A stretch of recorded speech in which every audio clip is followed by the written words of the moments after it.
Hello students, welcome back to Hindi mirror channel. सभी students का Hindi mirror पर फिर से स्वागत है। अभी जो कंटेंट लेकर आए हैं उत्तराखंड मुक्त विश्वविद्यालय यानी कि उत्तराखंड ओपन यूनिवर्सिटी के स्टूडेंट्स के लिए लेकर आए हैं। काफ़ी टाइम से स्टूडेंट्स बहुत परेशान हैं। फर्स्ट सेम का रिज़ल्ट आ चुका है और फर्स्ट सेम में जो रिज़ल्ट आया है उसमें काफ़ी स्टूडेंट्स जो हैं सब्जेक्ट में फ़ेल हैं। तो कन्फ्यूज़न बहुत ज़्यादा हो रहा है स्टूडेंट्स को रिज़ल्ट्स को लेकर, क्योंकि अब जो सेमेस्टर का रिज़ल्ट एनईपी के अकॉर्डिंग आया है तो वहाँ पर ग्रेड एम क्रेडिट सिस्टम रखा गया है। तो स्टूडेंट्स को अपना रिज़ल्ट ही नहीं समझ में आ रहा है कि किस प्रकार से हम अपने रिज़ल्ट को एनालाइज करें। तो आपके लिए मैं भी जो वीडियो लेकर आई हूँ इसमें सारा आपको स्टेप बाय स्टेप सारी चीज़ें समझाऊंगी, जिससे कि आपको अपना रिज़ल्ट अच्छे से आप देख पाएँ। और आप किसी स्टूडेंट्स का जैसे फ़ेल लिखा आ रहा है तो अपने आप को फ़ेल ही समझ रहे हैं, किसी स्टूडेंट्स का पास लिखा आ रहा है तो वो पास समझ रहे हैं। लेकिन स्टूडेंट्स को ये चीज़ क्लियर नहीं हो पा रही है कि उनके कितने नंबर हैं किस सब्जेक्ट में, कितने उनको असाइनमेंट मिले हैं और कितना उनका टोटल है, कितनी उनकी परसेंटेज है। सब चीज़ें क्लियर यहाँ पर इस वीडियो में होंगी। तो चलिए बने रहिए हिंदी मिरर के साथ, लास्ट टाइम तक वीडियो ज़रूर देखिएगा सभी स्टूडेंट्स। लास्ट में भी आपके लिए बहुत ही इम्पोर्टेंट इन्फॉर्मेशन, जितने भी स्टूडेंट्स फेल हुए हैं उनके लिए एक बहुत ही इम्पोर्टेंट लास्ट में बताऊंगी बात, जिससे सभी स्टूडेंट्स को जो है फ़ायदा होगा। तो उससे बने रहना है आपको लास्ट वीडियो तक। और यहाँ पर अगर हिंदी मिरर से अभी तक कनेक्ट नहीं हुए हैं, जितने भी उत्तराखंड ओपन यूनिवर्सिटी के स्टूडेंट्स हैं, प्लीज़ चैनल को सब्सक्राइब कर लीजिए, बेल आइकन हिट कर दीजिए, जिससे नई वीडियो के नोटिफिकेशन अब आपको मिलते रहें।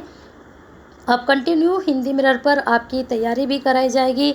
जितने भी बीए सेकंड सेम और बीए फर्स्ट सेम के स्टूडेंट्स हैं, बीए फर्स्ट सेम के स्टूडेंट्स के लिए प्रीवियस पेपर सभी प्रोवाइड कराए जाएंगे और जितने भी बीए सेकंड सेम के स्टूडेंट्स हैं उनकी तैयारी कराई जाएगी और साथ में क्वेश्चंस की तैयारी कराई जाएगी। जब आपके एग्ज़ाम होंगे उससे पहले पहले आपकी सभी सब्जेक्ट से संबंधित आपको बातें बताई जाएंगी। तो अब कंटिन्यू, क्योंकि अभी एसडीएस यानी कि श्रीदेव के एग्ज़ाम चल रहे थे तो उसमें बिजी थे हम। अब आपके लिए तैयार हो चुके हैं और आप भी बिल्कुल अच्छे से तैयार हो जाइए। अपने एग्ज़ामिनेशन फॉर्म सभी के फिल हो चुके हैं और जल्दी ही आपके असाइनमेंट की भी डेट और आपके एग्ज़ाम की डेट भी अनाउंस होने वाली है। इसी से संबंधित लास्ट में आपको महत्वपूर्ण जानकारी मिलने वाली है। तो चलिए बताते हैं किस तरह से स्टूडेंट्स अपने रिजल्ट को देख सकते हैं। ये जो नोटिफिकेशन आया था ये यूनिवर्सिटी की तरफ से ही जारी हुआ है और इसमें बताया गया है कि नई राष्ट्रीय शिक्षा नीति यानी कि जो एनईपी के अकॉर्डिंग स्टूडेंट्स हैं उनको अंक ग्रेड के रूप में दिए जा रहे हैं। यानी कि जो उनके मार्क्स हैं वो ग्रेड रूप में दिए गए हैं, ना कि मार्क्स रूप में दिए गए हैं। ग्रेड एम क्रेडिट का निर्धारण आप इस प्रकार से कर सकते हैं। पहले इसको अच्छे से आपको समझना है। इसके बाद मैं जो आपको दिखाऊंगी एक बच्चे का रिज़ल्ट है, उसमें एक पास बच्चे का दिखाऊंगी और एक फेल बच्चे का आपको दिखाऊंगी, जिससे आपकी दोनों ही चीज़ें क्लियर हो जाएंगी कि हम किस तरह से पास हैं और जो बच्चा फेल है वह किस तरह से फेल है, और जो फेल हो चुका है वह सेकंड सेम के एग्ज़ाम दे सकता है या नहीं दे सकता है, और दे सकता है तो किस कंडीशन में दे सकता है, और जो बच्चा फेल हुआ उसको अब क्या करना है। ये सारे क्वेश्चंस के जवाब आपके स्टेप बाय स्टेप मिलने वाले हैं। लाइक नहीं किया तो कर दीजिए और शेयर नहीं किया तो कर दीजिए, क्योंकि आपके शेयर करने से ये जानकारी सभी स्टूडेंट्स तक पहुंचेगी जितने भी ओपन के स्टूडेंट्स हैं, उत्तराखंड ओपन के। और आप शेयर करते हैं तो कहीं ना कहीं किसी की केयर करते हैं। अब बात करते हैं लेटर ग्रेड की। यहाँ पर जो स्टूडेंट्स ने अपना रिज़ल्ट देखा होगा, सब स्टूडेंट्स अपना रिज़ल्ट लेकर भी बैठ सकते हैं, उससे थोड़ा चीज़ें क्लियर हो जाएंगी आपको। आपने देखा होगा एक तरफ क्रेडिट है, एक तरफ ग्रेड है, बीच में फिर अल्फ़ाबेटिकल है, फिर लास्ट में आपका टोटल मार्क्स दे रखा है। यानी कि जो आपका ग्रेड पॉइंट्स है तो उसमें क्रेडिट दे रखा है। तो यहाँ पर आपको दिखा देते हैं। अगर आपको लेटर ग्रेड ओ मिला है तो इसका मतलब आपने आउटस्टैंडिंग ग्रेड पाई है। और ग्रेड पॉइंट अगर आपका 10 है, ग्रेड पॉइंट अगर आपका 10 है तो यानी कि लेटर जो बनेगा वो ओ बनेगा। और यहाँ पर जो मार्क्स हैं वो आपको मिलेंगे 9 to 200, यानी कि आपके 90 अबाव मार्क्स आए हैं। 90 और 100 के बीच में मार्क्स हैं। अब ये नहीं पता कि 92 हैं या 94 हैं, तो 90 और 100 के बीच में आपके मार्क्स हैं। अब बात करते हैं ए प्लस के। अगर आपको ग्रेड पॉइंट ए प्लस मिला है तो इसका मतलब आपको एक्सीलेंट मिला है, और ग्रेड पॉइंट आपका 9 है तो ए प्लस रहा है आपका। यहाँ पर जो मार्क्स हैं, बीच के नंबर बिल्कुल आपके गायब हैं, ठीक है। तो 80 to 90 जितने भी स्टूडेंट्स हैं, यानी कि 80 और 90 के बीच में जिनको मार्क्स मिले हैं उनको ए प्लस मिला है, और ग्रेड पॉइंट उनका 9 है। खैर इससे तो कोई मतलब नहीं, हमने चेक करना है ग्रेड पॉइंट के बारे में।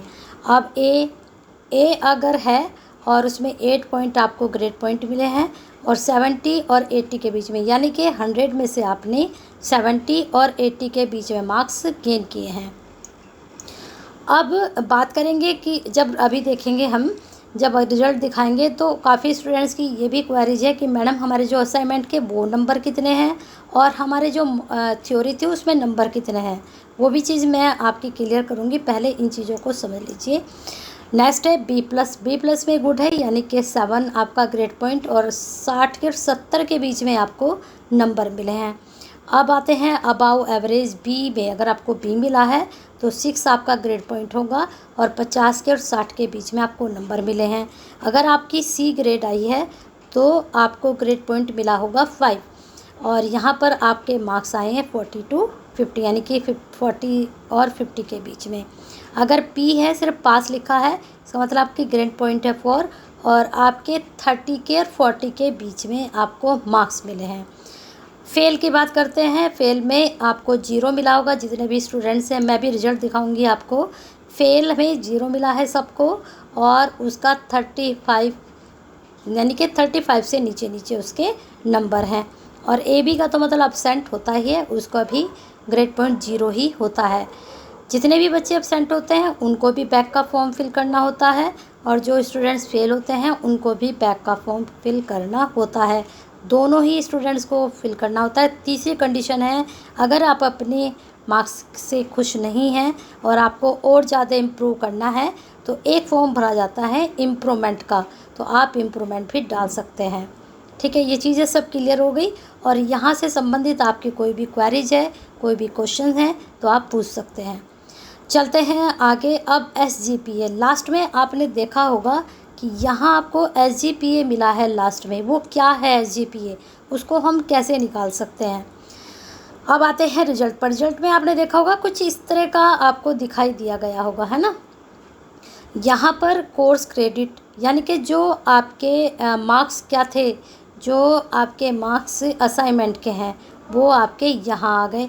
ठीक है, जो आपके थ्योरी है वो आपके ग्रेड पॉइंट यहाँ आ गए, यानी कि आपको नंबर कितने मिले हैं। 8 में मैंने भी आपको बताया था, जो 8 वाला है उसके कितने नंबर हैं यहाँ देखिए, आप क्लियर हो जाएगा। 70 और 80 के बीच में उसको नंबर मिले हैं, और उसको ए लेटर मिला है, यानी कि ग्रेड मिली है। समझ में आ गया सबकी। 7 में 70 से और 80 के बीच में, 6 में 50 और 60 के बीच में, और 10 में जो नंबर मिलेंगे, 10 की जो ग्रेड होगी वो 90 और 100 के बीच में होगी। सबको क्लियर हो गया। अगर क्लियर नहीं हुआ है तो आप जो है क्या करना है, आपको मुझे क्वेश्चंस पूछने हैं, उसका रिप्लाई मैं आपको दूंगी। अब बात करते हैं कि ये क्या है क्रेडिट पॉइंट। सभी स्टूडेंट्स को मिला है क्रेडिट पॉइंट, लेकिन उसमें सिर्फ इतना ही शो हो रहा है, ये चीज़ शो नहीं हो रही है। अब ये कैसे मिला है आपको इसको बता देती हूँ। जो आपके असाइनमेंट वाले नंबर थे, जो आपके थ्योरी वाले नंबर थे, उनको यहाँ इजिकल टू करके टोटल कर दिया गया। यानी कि ये देखिए आप, 3 8 जा 24, 4 7 जा 28, तो यहाँ से इसको आपको मल्टीप्लाई करना है, यहाँ टोटल आपका आ गया है। ठीक है, क्लियर हो चुका सब स्टूडेंट्स का। अब बात करते हैं आपके SGPA की। क्या है SGPA, इसमें इसका टोटल और इसका टोटल, इन दोनों को फिर हमें डिवाइड करना है। तो इन दोनों को डिवाइड करके क्या आया है, इनका 20 हुआ यहाँ पर कोर्स वाला, ये कोर्स ग्रेड पॉइंट, यहाँ पर ये वाला जो टोटल है ये 139 हुआ। तो इसमें कितना आ गया फिर यहाँ पर 6.95। तो इसकी जो बच्चे की अगर इस तरह का कोई नंबर आता है तो यहाँ पर इनकी जो परसेंटेज बनेगी वो 69.5 बनी है। यानी कि जो ये डॉट है यानी कि आपका, तो इसको आप इधर ले लेंगे तो 69.5 इसकी परसेंटेज बनी है। तो इस प्रकार से अपनी परसेंटेज आप चेक कर सकते हैं। तो कुछ स्टूडेंट्स की बहुत चीज़ें क्लियर हो चुकी होंगी। अब बात करते हैं जो स्टूडेंट्स का 0 है। अब मैं रिजल्ट नहीं दिखा रही है, कहीं चीज़ आपको समझा देती हूँ। अगर आप फेल हैं, ठीक है, अगर आपकी एब्सेंट है तो अभी 5 जून लास्ट डेट है फॉर्म फिल करने की। मैंने इसकी वीडियो भी बनाई थी। काफ़ी स्टूडेंट्स की क्वेरीज आ रही है कि मैडम हमने सेकंड सेम का फॉर्म फिल किया हुआ है, तो अभी हमारे सेकंड सेम के एग्ज़ाम होंगे या फर्स्ट सेम के होंगे? तो दोनों के एक ही साथ एग्ज़ाम आपके होंगे। फर्स्ट सेम के भी और सेकंड सेम के भी अलग अलग शिफ्ट में होते हैं। एक दिन में भी हो सकते हैं, अलग अलग दिन में भी हो सकते हैं। वो तो डेट शीट पे डिपेंड करेगा कि आपके एग्ज़ाम किस प्रकार से होंगे। तो आप अभी फॉर्म फिल कीजिए। अगर फर्स्ट सेम में आप फेल हैं, एक भी सब्जेक्ट में आप फेल हैं, तो उसका भी आपको बैक का फॉर्म फिल करना होगा। और जैसे ही आप फॉर्म फिल करेंगे, सारे प्रोसीजर आपको ऑनलाइन नज़र आ जाएंगे कि कितनी फ़ीस है, क्या है। अगर आपको हेल्प चाहिए तो हम फॉर्म फिल कर सकते हैं एक स्टूडेंट्स का, उसकी पूरी एक वीडियो बनाकर आपको शेयर करेंगे। तो अगर कोई मुझे शेयर करना चाहता है अपना फॉर्म फिल करने के लिए तो वो शेयर कर सकता है। उससे फिर सभी स्टूडेंट्स की चीज़ें क्लियर हो जाएंगी। तब तक आपको लाइक करते रहना, शेयर करते रहना। और अब भी कोई डाउट है तो उसको ज़रूर बताएं कमेंट बॉक्स में। और हिंदी मिरर अब जल्द ही आपकी तैयारी शुरू कराने वाला है। तब तक आपको लाइक शेयर करते रहना और हिंदी मिरर के साथ बने रहना है।